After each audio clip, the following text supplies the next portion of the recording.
ladies and gentlemen, special episode today with the governor of Michigan. I'm going to be auditing the state's finances, but quick little introduction to say, hey, this is the day before Election Day across the country. Make sure you take advantage of your right to vote. Get out there, vote. Lots of state and local elections, and I think one federal election for a special congressional run here in Texas. Just make sure you get out there and vote. Enjoy the episode. You got to use tariffs like a scalpel, not a sledgehammer to everything. That's a political talking point. I've never heard one of those in person. That's wild. Food stamps, let's just say, or food assistance. Have we set up our systems in a way we're also just discouraging people from going out there and being contributors? This is the part of the show where I usually go through the spending, and it's like, we got some bullshit spending in there. We got some fucking taquitos. This is some bullshit. Yeah, you're stopping in the gas station, get yourself some bullshit. Off. Political extremism. It's scary. Yeah. What do you think is going on with political extremism right now, and how would you solve it? Your blood got thin moving down south, didn't it? Sign up for the new and improved Dollarwise budgeting app. Take the free trial, and if you like it, sign up for the annual version to save a ton of money and get my budget-friendly cookbook signed by me and mailed directly to you. And for a limited time only, if you want to bundle all of my educational programs together with the budget app, join Dollarwise Central and save 80%. Take the trial and learn more at dollarwise.com. Hi, I'm Gretchen Whitmer. I'm the governor of Michigan, and this is Financial Audit. This is crazy. What? This is just so weird. The governor of my home state, and we're doing an audit on the home state and talking some more things. This is crazy. I know. I'm so glad to be with you. I appreciate all the things you do. Really? I mean, right now, we'll see how I feel in 60 minutes. People on the left call me a fascist. So saying that as a Democratic governor who's going to be the Democratic nominee for president at some point, definitely not running though. Anyway. Is really good to hear that I'm not a fascist anymore. Listen, you know what? Everyone's got opinions right now. I'm not going to pay attention to any of that. No, money's I'm glad super for important. what you do. Well, I think what you do is important. Yeah, thank you. I really do appreciate that. And, and when it comes to actually like extremism and divisiveness, I would love to hear your opinion on that, towards the end. But I'd love to start with kind of Michigan finances in general, just kind of what the state looks like, then do some Michigan policies and then some national ones, because, at some point, national might be involved in this conversation with you. Let's go. We'll see. I want to start, though. So Michigan, 10th most populous state, pretty big economy. It is a major state. It's an important state in the world of politics. It's gone Trump twice. It went anti-Trump once, right? Yep. It went Biden. So, it's very important. We were discussing beforehand, you don't like the term Rust Belt because it feels like it's done. But, that's a very important, mega region in the United States. The Midwest, it's the most populous megalopolis. Yep. So it's very important. And kind of how states are doing there and how they're running their economies, how their economies are doing, how the state governments are overall working, I think kind of sets a precedent for how many other states around the country do. Yeah. So I want to know first, we'll get into some of the numbers, but when you look at the state budget, when you sign a budget into law, when you advocate for certain things, what are some of the primary things you're thinking of when it comes to revenue collection, when it comes to where we're distributing revenue? What are key priorities for you? What are we hyper-focused on? So when we think about making sure that anyone can come to Michigan and build the life they want, that's really the North Star. That is who we are. People came to Michigan from around the world for a job in the auto industry. Well, I left. Decades ago. Sorry. I know. Well, it's time for you to come home. Well, it's a little cold. But, you got weak, huh? Anyway. Sorry, continue. People came from around the world to Michigan to get into the middle class. You could get a job on the line. You didn't even have to go to any schooling beyond high school, and you could get into the middle class, afford a second home up north on the lake. I mean, it was a great quality of life. It's why we've got such rich diversity. It's why we've been the center of manufacturing for a long time, and that's a great strength. But we know manufacturing is changing, right? The whole world is changing rapidly. And so as we think about making sure that Michigan stays competitive so that we've got the resources to invest in our people, making sure that we've got the skill sets that are necessary for advanced manufacturing jobs of the future, making sure that we're investing in places so that there are cool places for people to live, and that we're landing projects. It's a competitive world.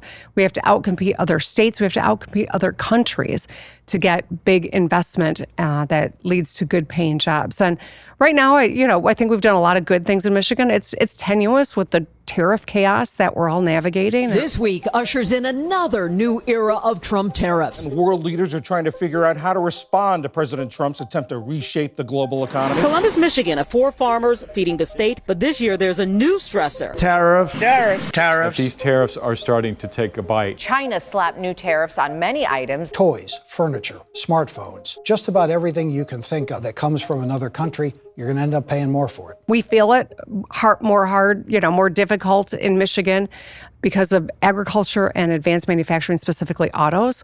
We're more sensitive to the tariff nonsense. And so I think that's a major concern on my mind right now. And I do have a question about the tariff. I mean, we can... actually, I'll jump into that. That kind of goes into the Michigan politics, side of things. When it came to NAFTA, it projected we lost manufacturing jobs in Michigan of about 44,000 by 2010, 112,000 by 2018, with even expanding into more Chinese trade. And Michigan lost, potentially upwards of 231,000 jobs since NAFTA was enacted. Manufacturing jobs losing about 21.3%. Now, Trump's trade wars or deals that he's trying to do, they tend to be more nationalistic. They tend to be more protective. If Michigan specifically has lost 21%, I do tend to like a good mixture of globalism and then some, patriotism, nationalistic. I think there's a good hybrid to be done. But in general, the political left does tend to be more globalistic right now, stereotypically, right? Oversimplifying. And the right tends to be more nationalistic. Wouldn't you, of the Rust Belt, state of Michigan that lost 21% in those sectors, be more in favor of something that's a bit more protectionist? Well, yes and no. You got to be really smart, right? You got to use tariffs like a scalpel, not a sledgehammer. It's not the answer to everything. That's a political talking point right there. I've never heard one of those in person. That's wild. That's wild. But it's true. I mean, you got to be really thoughtful about it. Tariffs have their place, for sure. Yeah. We've always had, some sort of a tariff scheme because we can compete. We can outcompete anyone on a level playing field. But there are a lot of countries that aren't playing on a level. Yes, we can. On Absolutely. level? For price?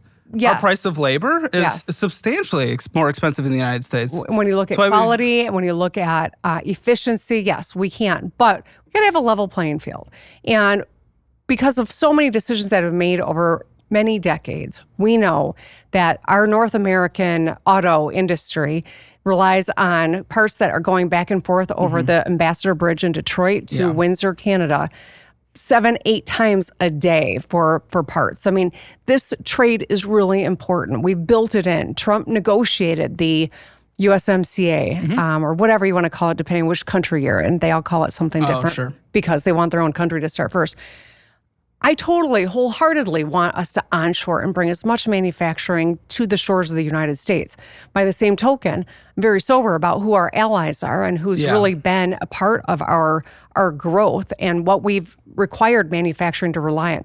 You can't set up a plant overnight. It takes years. These companies make decades and investments, decades on the front end. And so manufacturing is just different than almost any other type of commerce that we have. And that's why it needs to be used as a scalpel, not a sledgehammer. That certainly makes sense from the perspective of, whatever political party we're leaning from and everything like that. I will say, I just want to start out of the gate from my audience, even though people on the far left call me a fascist and stuff. We were even talking about this before. I took, out of just pure curiosity, when people were putting me in political camps, political tests a week ago, and I'm aggressively, boringly, but obnoxiously centrist. That fence is going right through my and out my mouth. It is brutal. I apologize, Governor. That's a visual. Thank you. It is, but I'm an obnoxious fence sitter. One of the more not controversial things, but because you talked about it, a plant doesn't get set up overnight, right? Yep. You've done a lot of research. You got a lot there. This is exciting. A part of the spending that kind of comes out of the state could be more incentive type spending, but we're talking the Blue Oval Battery Park. that incentive package was cut from $1.03 billion to $409 million. And if we're thinking about plants being set up overnight, this is one of the more controversial things that was done from the state government perspective. And that was projected jobs from 2,500 down to 1,700. And then the state pulled a separate $100 million grant tied to lighting reductions there. And then there was the Make It in Michigan, $1 billion on 5 EV battery related projects pledged there. Where we're choosing to put the money that obviously other people are making and whatnot. And then we're kind of reducing some of the incentive packages we're doing to certain plans. And like you said, it's not an overnight thing when they get in there. What is your thoughts on that in terms of where we're putting the money to help businesses actually relocate to other states, especially when we're kind of slashing and then saying, no, it's going to go into 5 EV battery plants. I'd love to hear your perspective. I think when you talk about autos, there's no question that the technology is changing and evolving, and we're getting smarter, we're getting cleaner. That's a good thing, right? And under the Biden administration, they had a lot of incentives, and we saw a huge amount of investment that was being contemplated or begun in this country during the Biden administration. Now, with the Trump administration, a lot of things are getting pulled back, and business is nervous, right? As well as I know, when there is an uncertain, strategy, when the rules keep changing.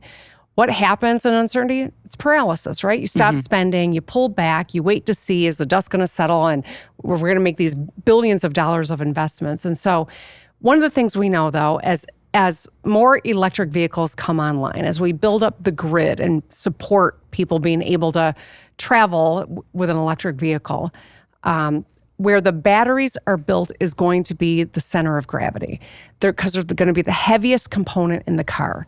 And so battery plants are really important to Michigan as we think about the long-term dominance in mobility. We are currently the home of R&D for almost every auto company on the planet. Michigan loves them cars. Yeah, but we've got to also be able to be the place where they can build batteries. They got the expertise and the concentration of assets in Michigan. And that's why, really getting aggressive around that space has been important for us. Which, I can certainly vibe with, but, as like the CEO of the state, right? And we're thinking about what CEOs are doing right now. 87% of CEOs in Michigan expect a weaker overall state economy looking over the next decade. Yeah, there's no question that when you look at right now what's happening, there are a lot of very, troubling signs about what's happening in the economy. And I think a lot of it stems from the unpredictability of the tariff network and policies right now coming out of DC.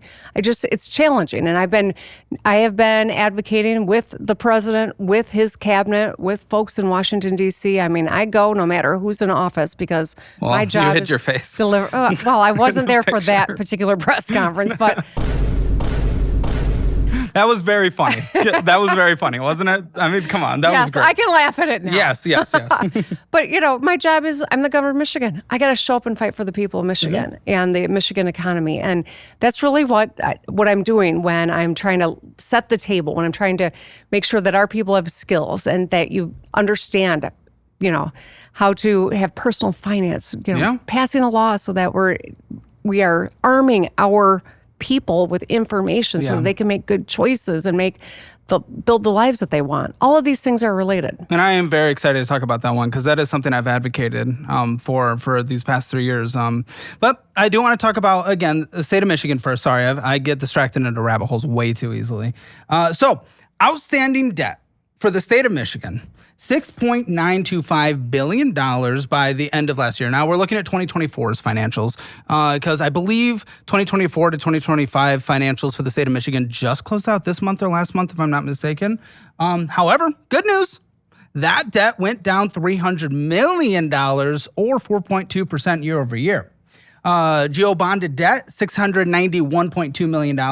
But then, the vast majority of that 6.9 is revenue dedicated from transportation and state building authority. And then the government itself does have lease commitments of $729.4 million in general. Then there is MDOT capital commitments, year-end $3.3 billion. How How do you feel about the debt of the state of Michigan? I mean, 4.2% paid off year over year. You know, if you were a guest on the show, you know, I wouldn't be screaming too much at that. That's pretty okay. You know, that's pretty chill. That's progress. We've paid off a lot of debt, and I'm proud of that. I think that that's really important. One of the things that states can't do, like the federal government does, is run deficits, right? Borrow money. Like we can't do that. We've got to have a balanced budget. I have had a balanced bipartisan budget every year that I've been governor. I've been to Wall Street to meet with rating agencies. We secured an upgrade in our bond rating. These AAA, right? These are AA, I think, right now. But, you know, that was an upgrade from where we were. And so I think it's important to have our fiscal house in order. It impacts everything that we're trying to do. So we take that very seriously. It's not sexy to most, but I'm glad that you find it exciting. No, I'm gooning over here. It's good. Do you know what gooning is? You know what? I actually was just hearing about gooning. Really? Yes. From who? Where? The lieutenant governor? Whoa. I don't know. Is that a controversial thing? Where was it? I don't know. I had something on television. They're talking about gooning on TV. Your show. You that were talking sounds to a right. guy. This is You were Goon talking Central. to a guy who was spending his money on spicy media. But you withdrew, what is this adding up to, about $700, would you say? $700 in cash. That's a lot. I can't think of anything. Not strippers. No, he doesn't do that anymore. No, I just stay at home all day, really. He really doesn't go anywhere. It's expensive gooning. It's just smoking gooning. Now, if I saw that in the There government's book, some only purchases, I'd be a little concerned. They're not there, are they, as we go through here? Is that what you were talking about when you were saying he was gooning, right? Probably. Yeah. Yeah, he probably had that OF. So educate your listeners who are not as cool as you. Gooning. Endless permanent never finishes. I appreciate I apologize. you. And press secretary, I apologize. I keep seeing her there. I'm judging on her facial reactions. About it. Yes, it was your show. Thank you for educating me, Caleb. One thing that is a slight concern, though, there is if we look at the net position. Yeah. Of the state of Michigan, it is still negative $1.3 billion. Now that's like assets owned and then commitments that is required spending. So yes, we're running a surplus. Or at least we're, breaking even. But overall, in general, we are still in a negative net position. So negative net worth, essentially, if we're translating from someone's household to the government of Michigan. How do we feel about that? Let's talk about student loans. I know it's something we all avoid talking about, but if your private student loans are crushing you, Y-Refi might be exactly what you need. They don't rely on your credit score alone. They look for borrowers who have the desire and the ability to repay. That is a game changer in a market where most lenders only see a number. Interest rates under 6% guaranteed. That's practically a unicorn in student lending. Plus, they offer structured payment plans to lower your monthly bill and even a co-signer release program so your mom and dad can step off the hook. Y-Refi is known for their personal service. No faceless call centers. You get a dedicated rep who actually cares about your progress. They've got a 4.6 star rating on Google, which tells you people genuinely like working with them. So if your private student loans are burying you, it is time to reach out. Y-Refi wants to help you climb out of debt, not push you further into it. Check them out at yrefi.com/hammer. That is YREFY.com/hammer, or call 888-973-3978. That is 888-973-3978. Break free from the high interest trap and get your finances under control once and for all. Well, I don't love it. I don't love the fact that we've built a budget based on some expectations from the federal government that right now with the shutdown, we don't know what is going to happen and what's not going to happen. We've got a lot of folks who get food benefits from the feds that the money's not coming in. So, I mean, this is, I think, a really lousy position to be in. What we can control, we try to make sure that we get our budgets done on time and that they're balanced. But there are a lot of things that we can't control. And so we've got to have enough flexibility to make decisions along the way in our budgets. And when it comes to spending, Health and Human Services is $35.57 billion, or 44% of the spending in the state of Michigan. If we're talking food stamps, let's just say, or food assistance, I was I used to be, and I mean, I still am. I want people to have assistants who need assistance, especially those that fall back. It's a safety net, right? Yep. Safety. I've had so many people on this show now, and I know we get the worst of the worst. It is. Not you, I'm sorry. Like, your personal finances are probably okay? Yeah, they're in pretty good shape. Nice. Okay, so, but I've had so many people on the show where they are specifically choosing to not go work more hours because then they'll be taken off benefits. And I'm wondering, even though I want to support people who fall on hard times, obviously, because they're human beings. Yeah. Have we set up our systems in a way, let's say the state of Michigan, where we're also just discouraging people from going out there and being contributors? Yeah. Well, that is an obscene and I think rare example of where the system is not perfect, right? Yeah. That we want to incentivize work. We want people to be gainfully employed and not reliant on state funding. But we recognize that there are a lot of people who right now are struggling to just take care of their daily needs, their family's needs. So that's why this is important. I understand that you've had people suggest that you could move to Michigan and get some benefits that you can't get elsewhere. That's just not true. And I wanted to go out of my way to address that. Okay. Wow. Because, we're all playing by the same federal rules. And so every state should be the same on those fronts. But, we have different interpretations, different applications. Some of us make it easier to apply, et cetera. But I think that that's something worth highlighting. Now, my big concern when I look through the finances of the state of Michigan is the funding ratio.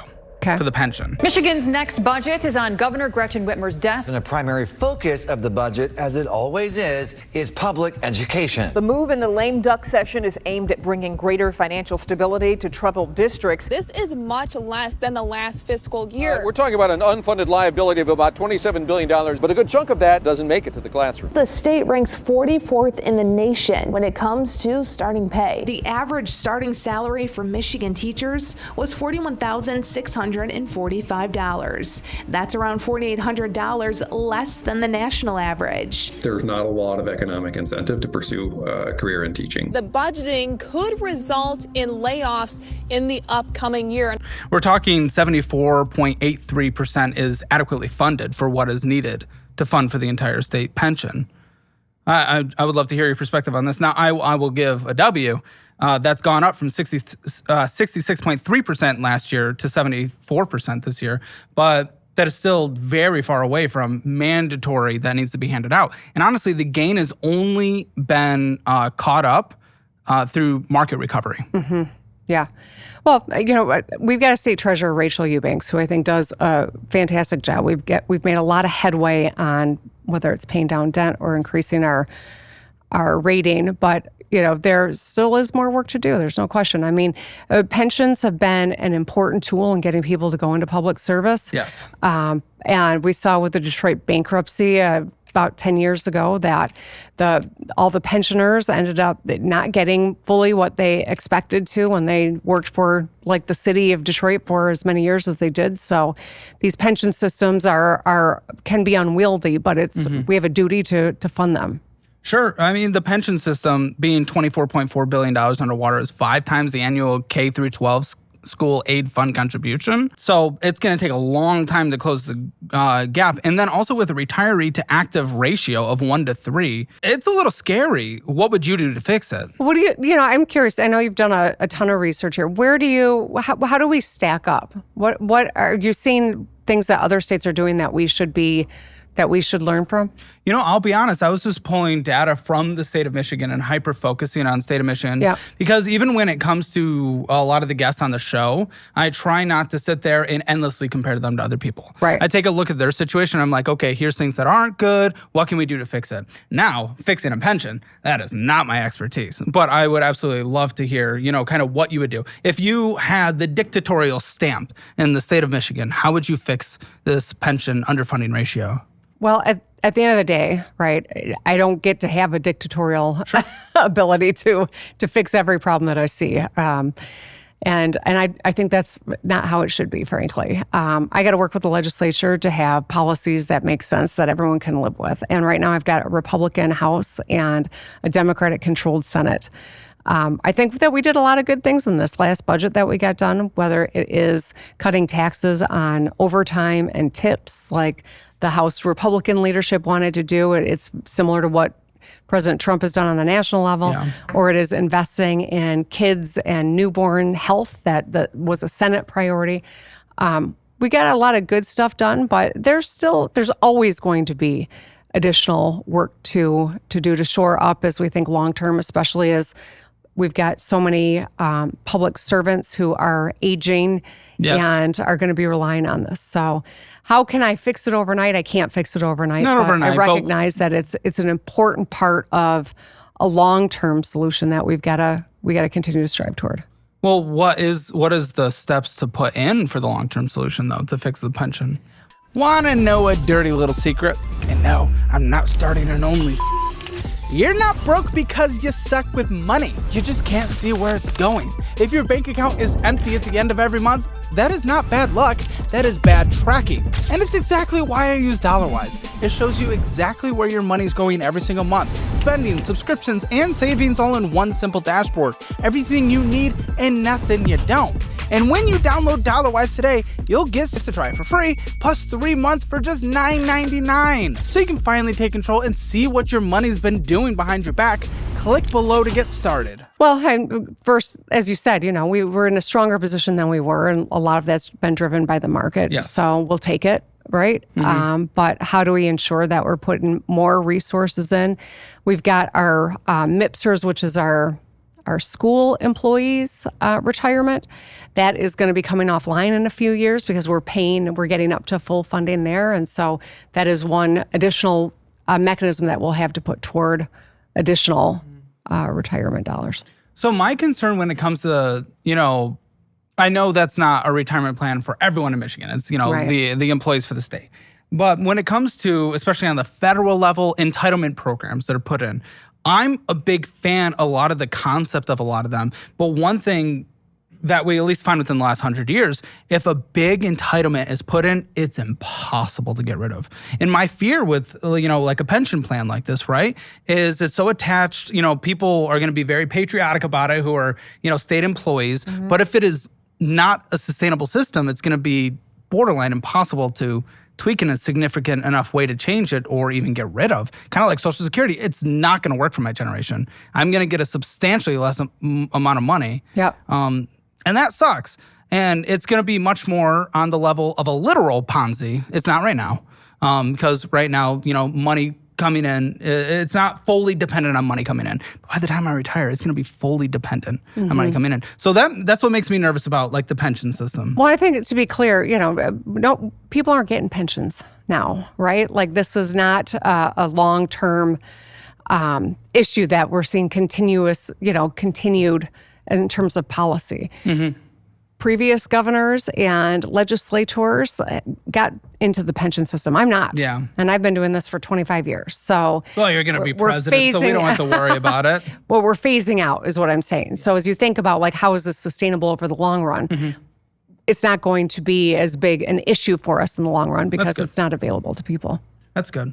Now, spending, 44% goes to health and human services, as we said, 31% to education, transportation, 6.8%. And I know that was a big thing for you. I remember Fix the Damn Roads when I still lived there. Yes, sir. 4.3% to the general government, public and safety corrections, 3.81%. I assume most of public safety is locally funded. Revenue sharing, $1.67 billion.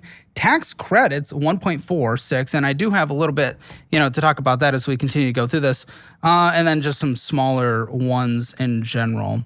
And then, when it comes, and I would love to actually learn more about this. When it comes to the revenue, and we got operational grants is $33 billion, general taxes $21 billion, education $16 billion, and transportation $3.7 billion. Go into operating grants. I'd love to kind of learn a little bit more about that personally. As I was sitting there thinking about how revenue is collected from the state. Operating grants where? Do you have a specific department question? Or? Well, as we're just pulling in, like, where the money is coming into the state. Mm-hmm. Oh, a big chunk, operational grants. Maybe through everything I was pulling from the state's websites, it just wasn't specific enough. But I was like, what is this? I'm so curious. Maybe she could answer it for me. Yeah, I'm going to. I don't want to guess off the top of my head and be wrong. But yeah, fair enough. Government activity revenues. Totally good. It could be a variety of things, and it's probably a lot of a variety of things. And we already talked about the net position, but when it comes to the school aid fund, that is a balance, but it is restricted for education of $4.45 billion. What's interesting about this, and I'd love to hear your perspective, is there's controversial things that are funding a big part of it. They got weed, which is interesting. I was much more in favor of legalization many years ago, but so many studies have been coming out these last few years about just kind of overall effects on people. Less it's not like, shaky dependency, but many things you do when you smoke every day are no longer as enjoyable when you stop smoking, and just some overall health effects. I mean, if you're putting things in your lungs in general, it's usually not great for you. The state released its annual marijuana tax revenue totals yesterday. $270 million. Mainly because of the marijuana dollars, we've got about $1 million of work planned just in road improvements. Outside the state capitol, supporters of the cannabis industry gathered to fight a proposed 24% tax on marijuana. A 24% wholesale tax on marijuana is set to begin in January, part of a long-term plan to fund road construction in the state budget. Over the last few years, the city's been able to take a much more aggressive approach in repairing them, filling in the potholes thanks to pot taxes. The $42 million in revenue comes from recreational sales and is being split among communities that allow these sales, thanks to Michigan's Taxation of Marijuana Act. So there is that. That brings in $33.1 million. Then there's sports betting and iGame. Combined gross receipts, $2.86 to $2.9 billion. But the state taxes and fees is $466. There's a lot of dependency issues, especially on gambling and things like that. How do you feel that so much of school is being funded through blazing it up and going and blowing all that money?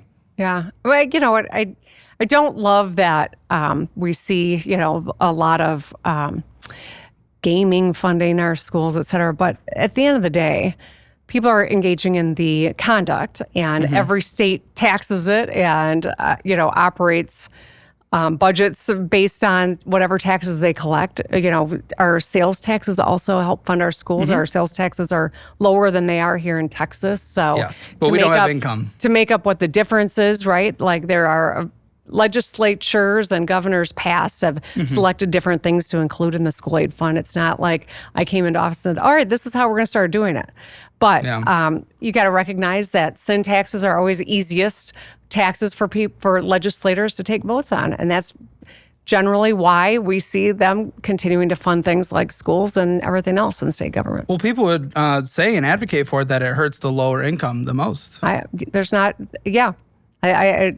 wrong. Yeah. And yet, I think that that's one piece of the education budget. But by and large, it's about a fourth. It's 2 cents out of our 6 cent sales tax goes to our schools too. Yeah. Okay. And then as we continue there, the school stabilization fund is $1.3 billion. So, I mean, the overall school funding tends to look relatively healthy, but there is a lot of kind of restricted spending. So 1.3 is stabilization and countercyclical of $477 million, but 4.46 is restricted into education, which I think is good. At least we're not going in and tapping it, right? Right. Well, we just created that in the last 2 years, the stabilization fund, because I know it's important that you've got like a savings fund in case some unforeseen thing happens, and who God only knows, right? Like the last 7 years, if they've taught me anything, is that there could be some new thing around the bend that you're not anticipating. So we've got a rainy day fund or a budget stabilization fund. For the rest of the budget, I wanted to create one for schools because I think it's really important that we've got additional resources. So, and that's what's next. Yeah. This is a good chart. What's that? This is a good chart, the rainy day fund. Yeah. See? It's only going up. COVID took a little bit. Okay, COVID fair enough. It was hard. Yeah, it was a little, I'll be honest. I was a little annoyed when I came home for Christmas 2 years in a row. Yeah. Like, we had to eat outside, but we were in inside pods outside. It was a little weird. Then I came back here and then I could just do whatever.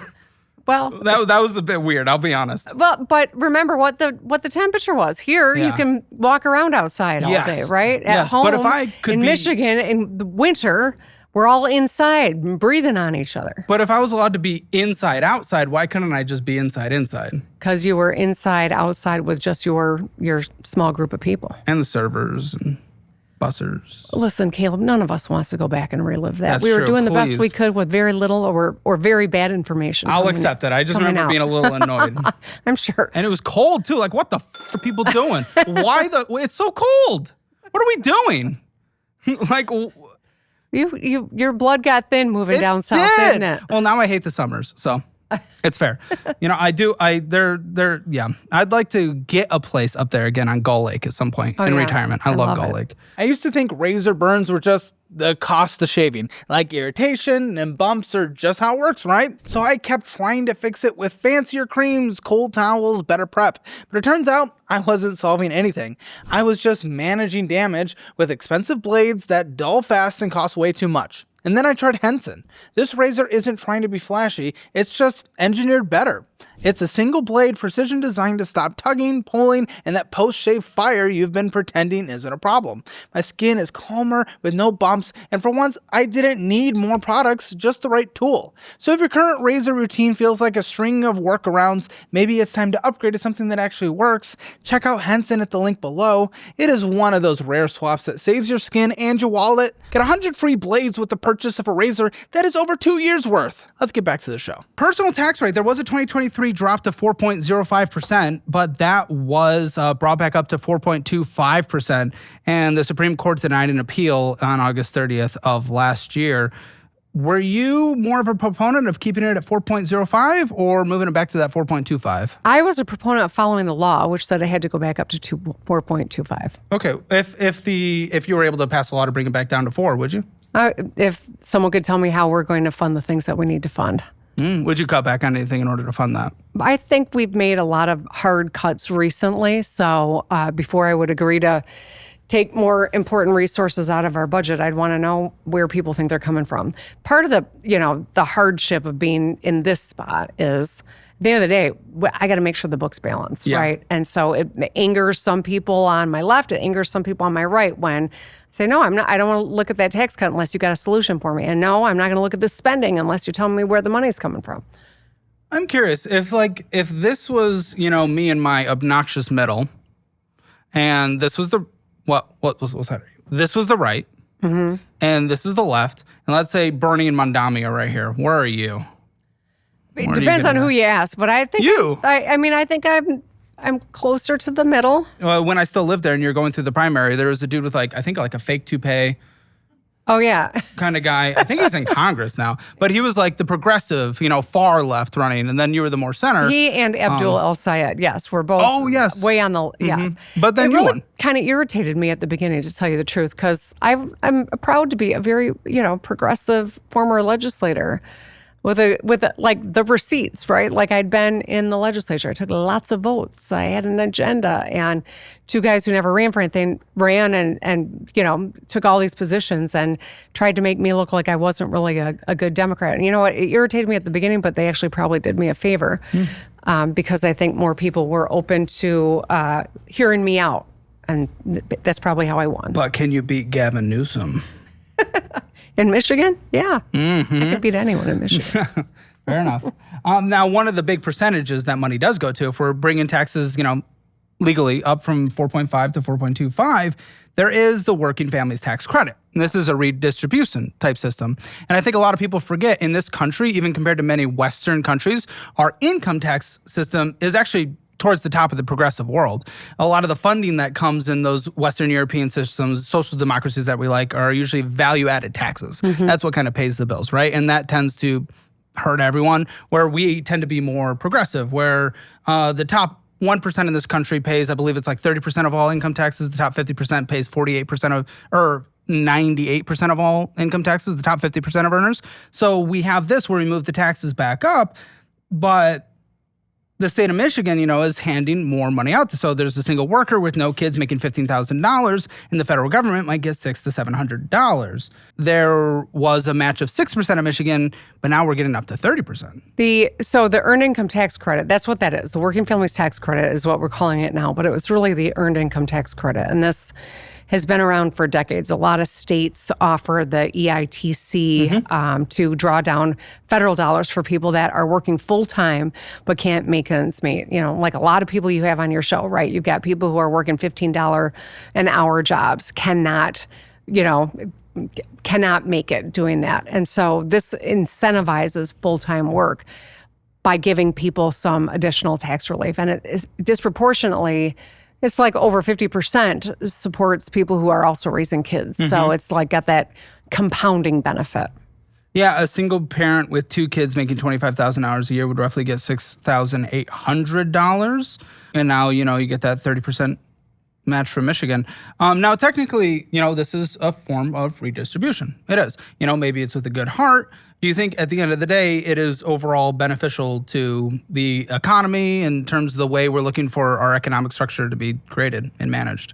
Well, I think government at the end of the day is really about making sure that every one of us can be safe, right? Like that's the most basic of government's job is to keep people safe, but also to create the conditions where every person can thrive, right? To create an economy that business people can have the workforce that they need. I mean, it's all about what are our priorities and how do we make sure that all boats rise, a rising tide lifts all boats. I mean, I think that that's the philosophy that I've always looked at all of these policies with. And I think that it's important to have debate. I think it's important to understand some of the shortcomings of past policies and look to what others are doing and see, can we make it better? I mean, one of the things that we've done is really invest in our workforce, bringing down the cost of higher education, bringing down the cost of getting into a trade school.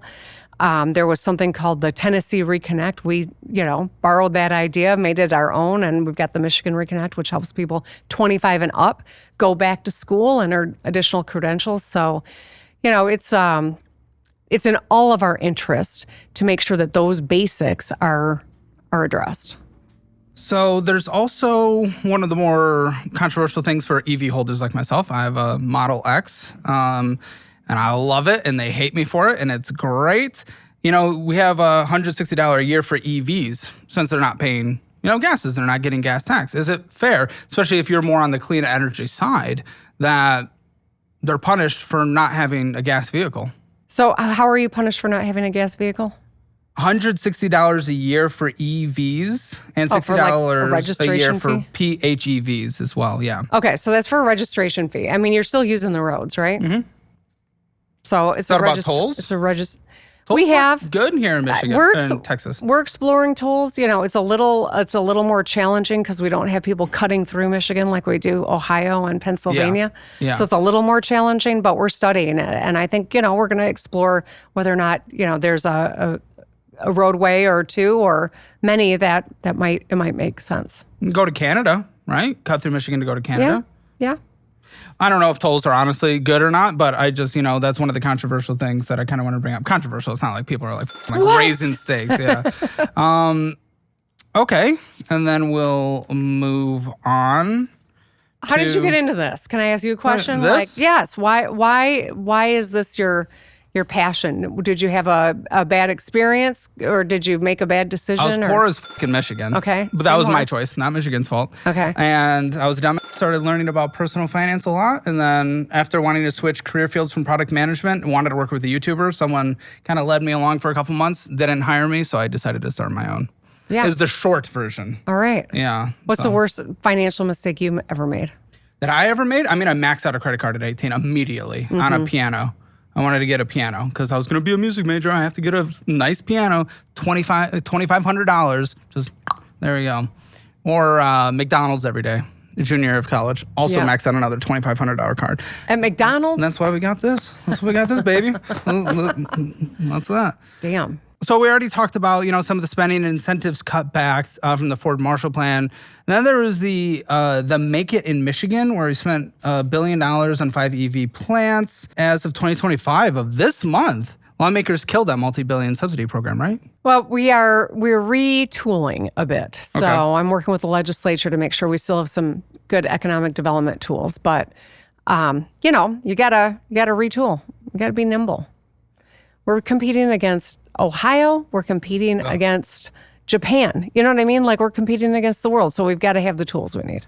And then pork. Government loves pork. We got $950 million there. So $234 million public infrastructure grants, like $50 million for downtown Pontiac, $20 million to the city of Wyoming, $20 million Detroit Greektown Corridor, $5 million to Grand Rapids Children Museum, $122 million community enhancement projects, like $12 million statewide YMCAs, $5 million Detroit Fisher Building, $5 million Special Olympics.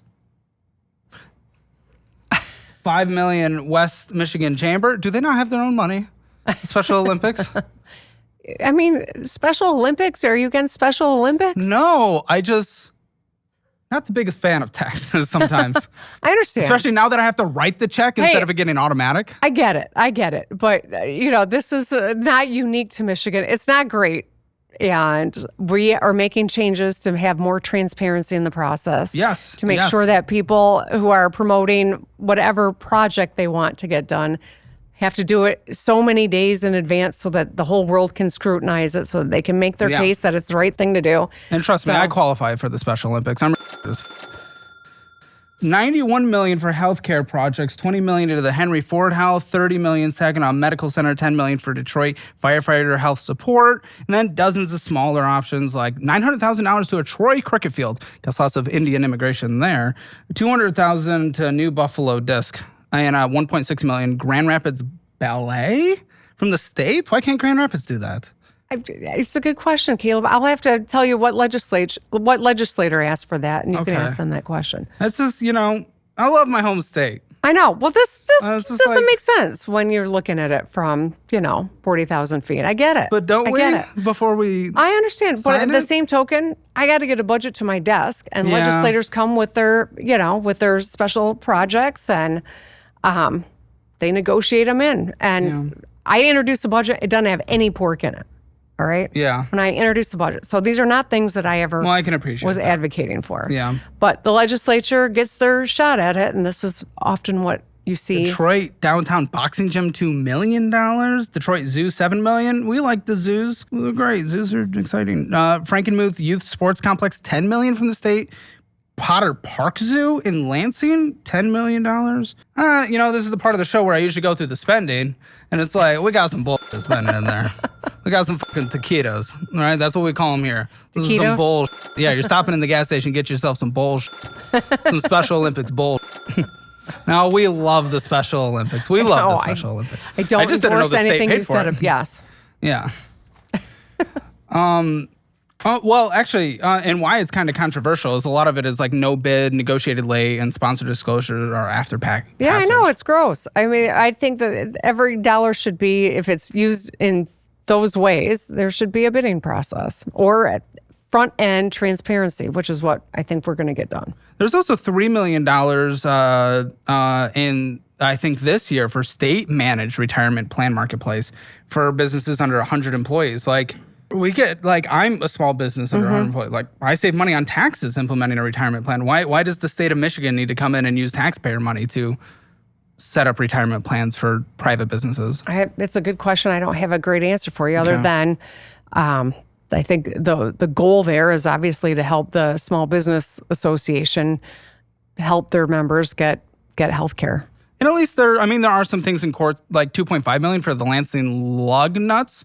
Who goes to the lug nuts? I don't know what a lug nut is. It's a lug nut is a part. It's a part in your car, and the lug nuts are the baseball team in Lansing. Interesting. Lots of e-bike incentives. $1,250 per bike. $1,250 per bike. Electric bikes, e-bikes, could soon become more affordable under the new state budget. Republicans say the program is another example of wasteful spending. The vouchers could save buyers anywhere from $500 to just over $1,200. What was the public feedback about what kind of access there should be now for bikes? I would say it was really split. Some were very much in favor and in support of what the department was proposing. Some were very much against it. So it's expensive, just people are paying a lot of money in taxes, and it's a small percentage overall, but it all stacks up, right? Right. And when we're thinking of like the pork that it goes to of almost $1 billion, like that starts to hurt. That kind of starts to hurt. This one was this is a pilot program put into law this year, $2.5 million going to grant program aimed at short-term lenders, payday loans, essentially. Government-funded payday loans. Now, I know you didn't advocate for this. I'm not saying that. You're right. I just assume sign a budget that Michigan. doesn't have any of those things in it, like the budget that I introduced in February. And the state of Michigan outlook is actually pretty, in general, pretty good. 3.9% growth income per capita this year, projected going forward about 3.2%. And we do expect slower growth overall, economists are saying, but still growth in Michigan, which is good. You got up to the AA plus. That's exciting credit rating. And Detroit's kind of, getting a nice little rebound. That little core area. We like that. If I would live anywhere, it would be Grand Rapids, personally, if I moved back. But 50% of the year being overcast, just can't do that. There is, potential tariff risks right now. Manufacturing is flat to down, and uncertainty is definitely high. The state is 49th in population growth. That is a long-term risk. Growing population is required for a thriving economy. And CEO sentiment is negative. And, so those are kind of the concerns of the state of Michigan. Do you have any thoughts on those before we kind of go on into some of the other goodies? Of course I do. I got thoughts on all of it, but, I'll keep it succinct. I think, there are a lot of good things happening. I think overwhelmingly, we just saw a new poll come out about kind of sentiment in Detroit. Some crazy number, like 78% of people feel like we're on the right track. I don't know how long it's been since you've been to Detroit, but we hosted. I try to avoid it. Well, we hosted the draft last year. It was spectacular. I mean, there's so much good stuff going on in Detroit, Grand Rapids. Yeah. Michigan's a great place. And yes, we've got some challenges, but I feel like we're making real headway, and it's an exciting time to be in Michigan. For at least half the year. No, all year round. Yeah. Caleb, people are going to need places like Michigan. 20% of the world's fresh surface water. That is true. We don't have nearly the climate stuff that you guys have down here, for instance. Yeah, we got them droughts and flood. Or on the East Coast, I mean, when we have a ice storm, we got the equipment to take care of it. That is true. Like the only reason I'd move back to Michigan is if the world is collapsing. That would be the one thing. Oh, you're kidding me. I'm with you. Man. My family's there. I love Michigan. I got my Michigan stuff. I know. You got Western a Michigan gift here, too. Yeah. Oh, thank you. Yes. Hi, listen here, Financial Audit. I've curated the exact resources and tools I personally use or would use if I was in certain situations. So take advantage of these offers in the resources section in the description below. The first one, I've moved my investments to Webull. Do the same and transfer to my investing app of choice, and you get cash bonuses of $200 all the way up to $30,000, depending on initial funding amount, and up to 8.1% APY on your money, and up to 3.5 matches for your IRA. And then number 2, a great new checking account that I've switched over from SoFi, and it's called Chime. Get that $550 bonus when you sign up with direct deposit and get almost 4% on your money just sitting there. And then 3, automate your investing with Acorns. Usually sign-up incentives are only $5, but you get $20 with my link. Number 4, you can increase your income and boost your resume with a course career certification. 5, if T-Mobile is good in your area, switch to Helium and get a literal $0 a month phone plan for the same exact service. But most importantly, go get your free Hammer financial score and see where you stand in the world of finances. Take the assessment at calebhammer.com. You will not regret any of these. Change your life today. Yes, let's do that. And while I do this, I mean, this is exciting. So the personal finance being taught in school, I'd love to learn more about that. Yeah. Well, you know what? It is, there's no question in my mind that we're missing an important... Hammerhead shark. A shark, yes. For the hammer. You're the hammer. There are not sharks in Lake love Michigan. Sharks, but I love Shark Week. You love Shark Week? Oh, God. Yes, there's a whole story there. Okay. Do you want to hear it? No. Okay. Google Gretchen Whitmer and Shark Week. It's not just Shark Week. It's Shark Week. But anyway, yes. Hammerhead shark, because I love sharks. What else? Keep That'll going. push you over the edge in 2028. Shark Week. That's what I'm sorry. I'm just being a dick for no reason. Let's see.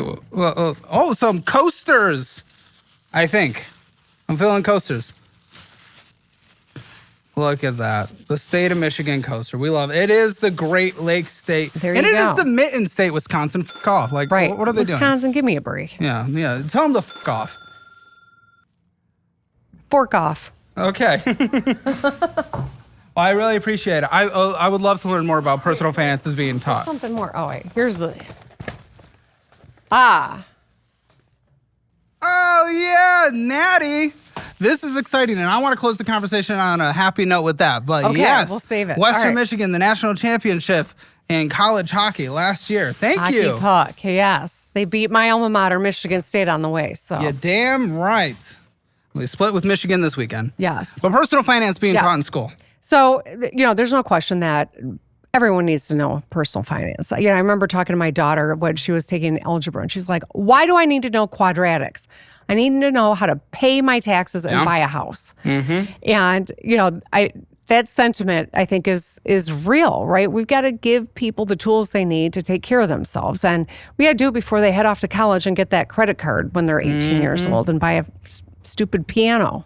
I still have it, thank you. Okay, pianos aren't stupid, but to buy a piano at 18 was not smart. It was horrible. It was stupid. So, we want to, giving people budgeting, having a rudimentary understanding of markets and how to save. I'm always talking to my kids about maximize what you can. If your employer has some sort of a match, do the maximum. Like, that's what my parents always taught me. Right.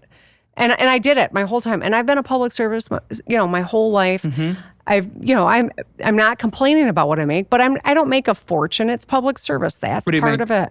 As governor, it's $159,000 a year. Mm-hmm. And certainly that's the highest I've ever been paid. So a new book, right? That's money. I'm donating that money to charity. I can't make additional money while I'm governor. So anyway, well played. But the point is, you max it out, and we want people to understand that. I think a lot of people get into trouble very quickly because they just don't have that rudimentary.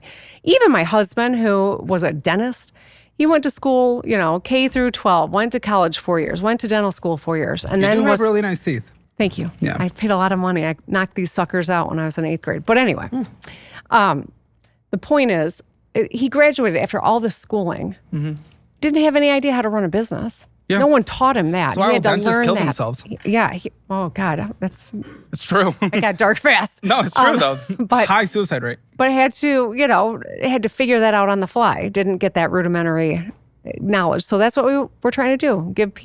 Arm people with information. And this was required for graduation. Yes. Very good. Is there any way out of it? Because I know sometimes you can take this is a slightly different class, but it's kind of adjacent, so you don't have to take that class. I don't believe so. I think that this is, and anyone who's in 10th grade now will have to have had it in order to graduate. Well, W for that, right? I mean, it's good. That's great. It's important. That's very important. Can you change one thing for me, though? What? This is so moronic. I don't understand, because Texas does it, too. I think it's just Michigan and Texas, if I'm not mistaken. Tesla cannot be licensed as a dealer in the normal sense with the Michigan Vehicle Franchise Act in Michigan. I know we want to protect the auto industry, but we got new type of auto industry coming. I don't know if they build in Michigan, but let people just buy a car.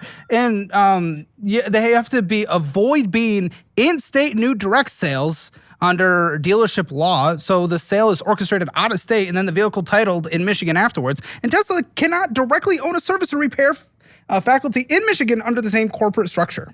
That's so stupid. It's really stupid. It would take an act of the legislature to get it done. So I can't do it unilaterally. I will say this, though. There's no shortage of Teslas driving on Michigan roads. Yeah, but it has to be an order out of state. We have to do this in, if I buy the Cybertruck, which... Who would do that? Well, I love my ex. I'm just saying. I love my ex. Cybertruck, not for me. But if I were to buy them, they're made in Austin. It gets shipped out of state, then back in. It's really silly. That's weird. It's just why is the government picking, well, I guess is going full old school, Obama era, winners and losers. Because kind of are. You're picking why the is old it the school law in dealership. Texas? That is weird. I don't know. But in Michigan too. Yeah, well, We're supporting the big three. I think we can understand the history why that's the reality currently in Michigan. But maybe the Texas one's weird. Get a little sucky Elon and try to get him to build some stuff in Michigan. Hey man, Elon Musk wants to have a conversation about building in Michigan. I'm all ears. I'm game. Yes. Come on in. Why would you go anywhere else? 50% overcast of the year. Depression. I can't do it. I cannot do it. Now, student loans in the country. You'll probably be somewhere nearing the White House at some point. And right now, we got $1.63 trillion in student loans. That's crazy. In federal student loans alone, not to mention private. And we got $40,000 for the average borrower. And 40% drop out, by the way. I'm among that 40%. And that is 45 million people have federal student debt. And delinquency rates are rising at 7.73%. Now, my big question is, the Trump administration through the BBB did enact some changes, and that kind of included the RAP plan. President Trump's new tax and spending law brings sweeping changes to the federal student loan system. Total student debt in America is at $1.8 trillion.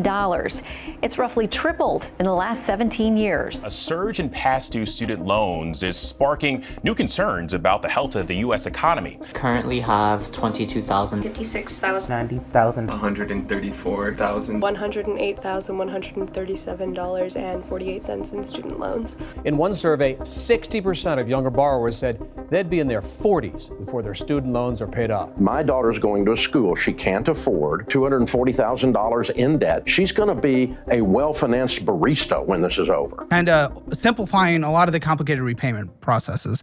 And that means payments are set at 1 to 10%. But I've seen all over TikTok, a lot of people mostly on, the TikTok generation, like kind of far left, they're like, I'm not going to pay. Then they get their wages garnished. They're like, I can't afford to pay. And it's like 1% of their income. What is your thoughts on this? Because I know you have a different political philosophy than the president of the United States, but that doesn't seem like a bad thing. But everyone on the left side of the political aisle was like, this is evil.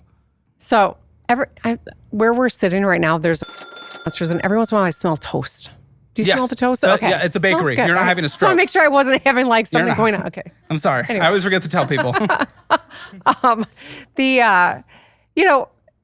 When I went to college, way back in my day, when I went to college, the state picked up about 75% of my tuition, and my family and I had to come up with the other 25%, right? And nowadays, it's the exact opposite. So we have shifted. We've, as a society, have said, it's not in all of our interests that we have an educated population. It's on you if you're going to pursue that. And so state picks up 25%, the individual picks up 75%, and they're putting more and more on credit cards, more and more taking out debt, right? And so this is a part of the equation that's gotten us here. Now, what is the solution? I think there's a lot of debate, and I don't think that there's any solution on the horizon right now.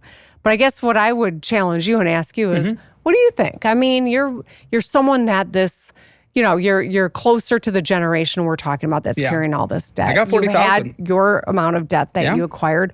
What do you think the solution is? Because I think this potentially might have a part of the solution. One thing that many on the left are kind of angry about this, and trust me, bring a right-wing governor on and I'll critique their things too. You're just on the left wing, so obviously we're going to talk about things that are interesting. But they got upset that there are graduate borrowing limits, undergraduate borrowing limits. You talked about how 75% used to be paid for by the state. Now it's 25% and it's on the individual. Well, a lot of the times on the left, we've seen borrow an infinite amount of money to go to college, no caps. Why wouldn't the colleges just continue to raise how much it costs to go there if you can borrow whatever? Right. If one goes up, the other is going to go up. So setting these caps should hopefully at least discourage, they have to have people in, butts in classrooms, right? Yeah. They have to. And if people can't borrow a certain amount to go there, they won't be able to go. My hope is that would hopefully, restrict the endless increase of administrators and everything and just bull spending that colleges do. Now, unfortunately, foreign students, they pay cash. And that's an easy replacement. And another fear is people will just go borrow from the private student loans now. So, but I think what was kind of confusing to me is the solution, I haven't heard a solution on the left other than just keep raising what people can borrow forever. And of course the schools are always going to just say, well, can I have more money then? Because you can borrow more. Did you, when Biden supported, had his writing off debt plan, how did that hit you? I wouldn't have qualified at that time. Actually, I think I may have due to my previous year tax return. I was qualified for a smaller forgiveness, and I'll take free money. I'll take free money, but it wasn't a solution. It was nothing long term. It helps a select group of people that have already gone to school, but it doesn't help anyone in the future because it didn't address the actual issue. Right. It was interesting to me, as I talked to people in Michigan, people who did take out debt but had paid it off, who were so salty about the fact that someone else who hadn't paid off their debt could get it written off. Yeah, it was kind of interesting. It's a hard challenge to figure out what the equitable solution is, because we don't want people carrying debt for their whole lives. No, but letting people borrow infinite amount forever. It doesn't. In my, I went to high school in Michigan. I went to a good high school. Yeah. But still, every administrator and everything was borrow any amount to go to whatever school you want for whatever degree you want. We got people getting both degrees that are not going to translate in the market, and they're borrowing whatever it takes to go to the school that has the sports team they care about.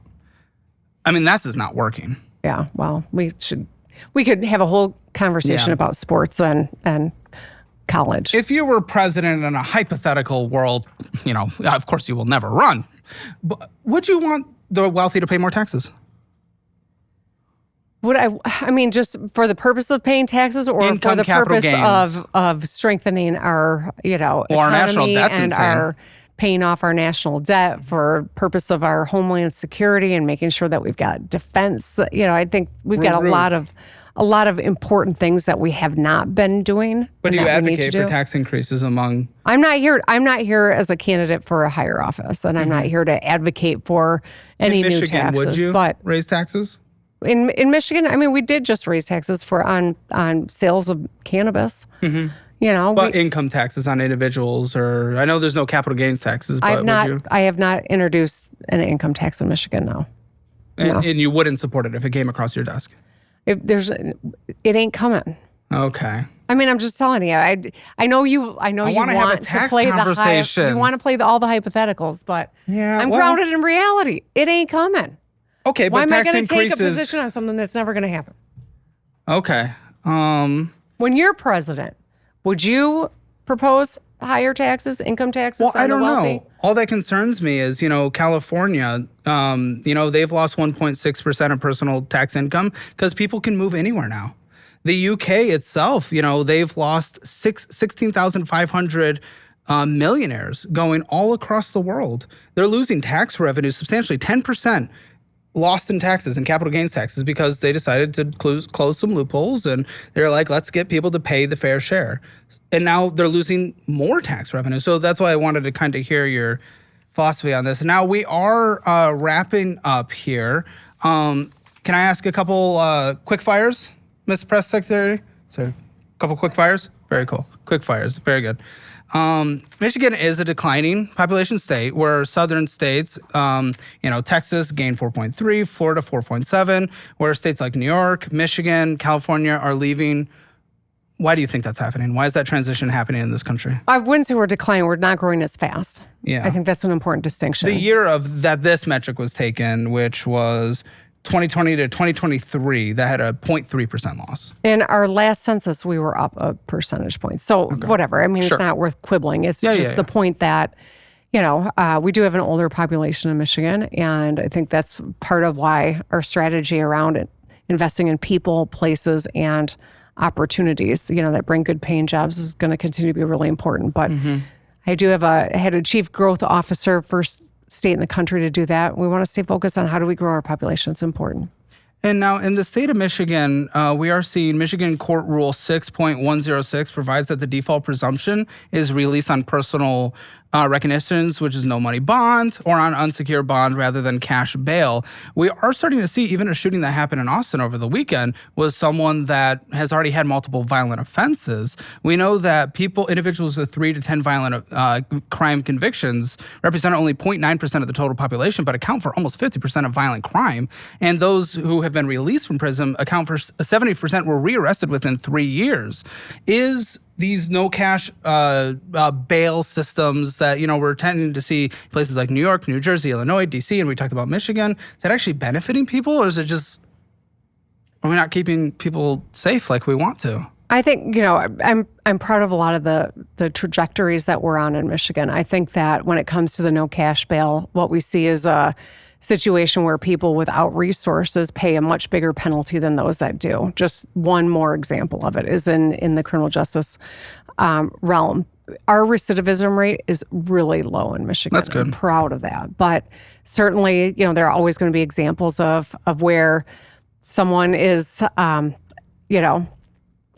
a part of the general rule and is an egregious example. And I think you've just raised a couple. And then 2 final rapid fires. First one, a little more sad. Second one, very happy. Political extremism. It's scary. Yeah, I think we're in for a violent couple of years. It's an ungovernable city. People are exercising a lot of their rights to take it to the streets and get their voices heard. Political extremism was the #1 issue in America. An alarming rise in political violence across the U.S., targeting both Democrats and Republicans. Nearly 1/3 of Americans now believe political violence may be necessary to get the country back on track. A man broke into the Pennsylvania governor's mansion in April and set the dining room alight in an attempt to kill Governor Josh Shapiro and his family. President Donald Trump is announcing on Truth Social, Charlie Kirk is dead. The horror unfolded around 9 last night. A group of people leaving a young diplomat's reception at the Capitol Jewish Museum in Washington when a gunman opened fire. Both diplomatic staff at the Israeli embassy were killed. Tonight, it's being investigated as a targeted terror attack. Right now at 6:04 happening today, Minnesotans will begin saying goodbye to a powerful political leader who was tragically assassinated in her own home. Stop the steal! Let's get their guns! I know people on Martha's Vineyard, who if they had the opportunity to kill Donald Trump, probably would. They think he's Hitler. We just saw Charlie Kirk get shot. Me, people are going to view me as more right-wing from this conversation because I push back on some left-wing policies. Sure. And if Governor Abbott from Texas was here, I'd push back on some right-wing policies. That's what happens. But people are going to see that, and they've already called me fascist and Nazi online just because I say personal responsibility is okay with money. Whoa, scary. But people are labeling that and then killing them because they're fascists. Kill all fascists. Okay, maybe that makes sense. But if you label a normal person a fascist, you kill them?